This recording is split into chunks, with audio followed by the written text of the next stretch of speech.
ત્યારે ગાંધીનગરનો માહોલ પણ આપને બતાવીએ।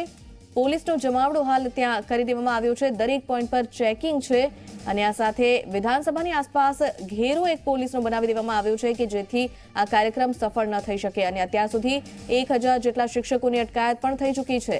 કિંજલ આપણી સાથે જોડાઈ ગયા છે। કિંજલ, જે રીતે હાલ વિધાનસભાની આસપાસ ચુસ્ત બંદોબસ્ત ગોઠવી દેવામાં આવ્યો છે, કાર્યક્રમને નિષ્ફળ બનાવવાના તમામ પ્રયાસો થઈ રહ્યા છે, કેવો માહોલ છે બતાવશો?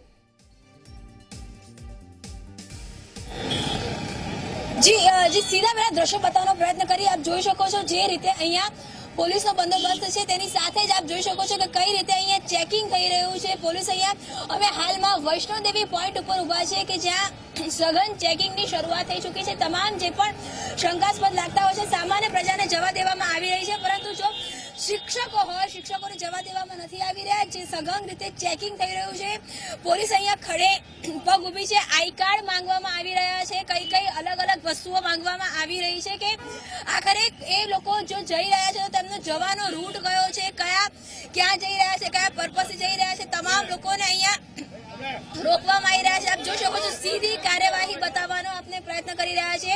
જે રીતે પોલીસ કર્મચારીઓ દ્વારા સીધી કાર્યવાહી કરવામાં આવી રહી છે, જે રીતે લોકો આ પોઈન્ટ છે વૈષ્ણોદેવીનો પોઈન્ટ છે। વૈષ્ણોદેવી પોઈન્ટ એટલે કે કહી શકાય કે તમામ જે રસ્તાઓ છે અમદાવાદ સહિતના તમામ રસ્તાઓ છે કે જ્યાંથી ગાંધીનગરમાં જવામાં આવે છે, તમામ રસ્તાઓ પર ચેકિંગ કરવામાં આવી રહ્યું છે। એક તરફ એસટીની હડતાલ છે ને એસટીની હડતાલની સાથે બીજી તરફ શિક્ષકોએ પણ આજે હડતાલ કરી દીધી છે, ત્યારે તમામ જે વાહનો છે તે વાહનોને ચેકિંગ કર્યા બાદ જવા દેવામાં આવી રહ્યા છે। આપ સીધા દ્રશ્યો જોઈ શકો છો કે નર્સની એક વાન આવી છે, નર્સની સાથે જોડાયેલા જે લોકો છે તેમની એક વાન આવી છે, તેમને પણ અહીંયા રોકવામાં આવી રહ્યા છે। અને જે રીતના અહીંયા દ્રશ્યો છે આપ સીધા દ્રશ્યો જોઈ રહ્યા છો, કેમ કે કર્મચારી સાથે પણ વાત કરવાનો પ્રયત્ન કરીએ।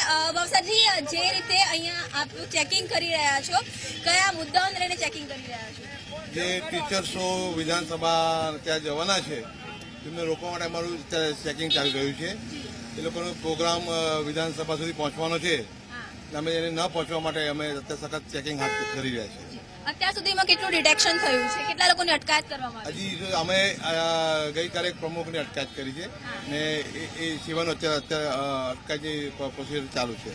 જેમ જેમ અમને બાતમી મળશે તેમ એ કાર્યવાહી હાથ ધરી। આપણે વાત કરીએ અમદાવાદની, તો અમદાવાદથી ગાંધીનગર જવાના 4 અલગ અલગ પોઈન્ટ છે, તો અહીંયા સિક્યુરિટી કઈ રીતે ગોઠવવામાં આવી છે? અહીંયા અમારે અમદાવાદ લાગે છે, ત્યાં પેલી બાજુ ગાંધીનગર લાગે છે, ત્યાં ગાંધીનગરનું ચેકિંગ છે, અહીંયા અમદાવાદનું ચેકિંગ છે। ગાંધીનગર ઘૂસવા માટે એક આ રસ્તો છે, એક પેલો રસ્તો છે, બંને જગ્યાએ એ ગાંધીનગર છે ત્યાં ગાંધીનગર પોલીસ ચેકિંગ કરે છે, અમદાવાદ છે એટલે અમદાવાદની પોલીસ ચેકિંગ કરે છે। વાત કરવામાં આવે તો એસટીની પણ હડતાલ છે, એટલે પણ અનેક લોકો પોતાના જે પ્રાઇવેટ વ્હીકલમાં જઈ રહ્યા છે, તો કેવી રીતે આ બે વસ્તુઓને પણ અલગ કરવામાં આવી રહી છે? અત્યારે એસટી ડ્રાઈવરની હડતાલ છે, તેથી પ્રાઇવેટ વાહનોને છૂટ આપવામાં આવી છે, જેથી કોઈ પેસેન્જર હેરાન ના થાય એ રીતનું અમે પૂરતા પ્રયત્ન હાથ ધરીશું। અને અમે અત્યારે હાલ જે ટીચરો છે એના પર ધ્યાન કેન્દ્રિત કર્યું છે। પેસેન્જરો ગાડીમાં હોય એને અમે હેરાનગતિ ના થઈને પૂરી અમે તકેદારી રાખીશું। આભાર સાથે વાત કરવા માટે આપ જોઈ શકો છો કે હતા એસીપી ભાવસારજી, એમનું સ્પષ્ટ કહેવું છે કે જે રીતે ચેકિંગ થઈ રહી છે, ચેકિંગની અંદર માત્ર ને માત્ર શિક્ષકોને રોકવામાં આવી રહ્યા છે, અન્ય બીજા કોઈ પણ મુસાફરોને કે કોઈ પણ વ્યક્તિને રોકવામાં આવી રહ્યા નથી। અને કેમ કે વિધાનસભાનો ઘેરાવો કરવાની ગઈકાલે જે કહી શકાય કે જે શિક્ષકના એસોસિએશન દ્વારા જણાવવામાં આવ્યું છે, જેના કારણે ગઈકાલથી આજે કહી શકાય કે પોલીસે ચાપતો બંદોબસ્ત કર્યો છે। આ જ પ્રકારનો બંદોબસ્ત આપને તમામ જગ્યાઓ ઉપર જોવા મળશે। બિલકુલ, બંદોબસ્ત ચાપતો છે, ઘર્ષણની પરિસ્થિતિ સર્જાય તેવા પૂરેપૂરા આસાર હાલ તો લાગી રહ્યા છે, પરંતુ વિધાનસભા ઘેરાવની જ્યાં સુધી વાત છે તો વિધાનસભામાં શું આ મુદ્દે કોઈ પ્રશ્ન ઉઠી શકે, કોઈ નિવેદનબાજી કે કંઈ થઈ શકે?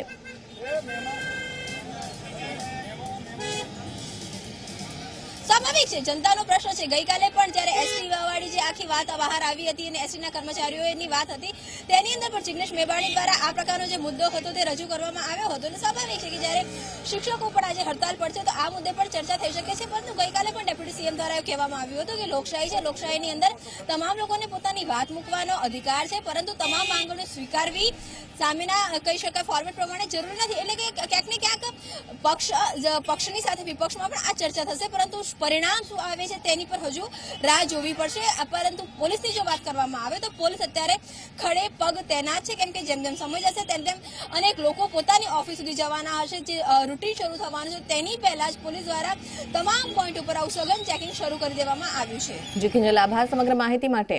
તો સઘન ચેકિંગ છે. ગાંધીનગર તરફ જતા તમામ રસ્તાઓ પર પોલીસનો ચાંપતો બંદોબસ્ત અને વિધાનસભા ઘેરાવનો જે કાર્યક્રમ છે શિક્ષકોનો, તેને લઈને આ બંદોબસ્ત ગોઠવી દેવામાં આવ્યો છે.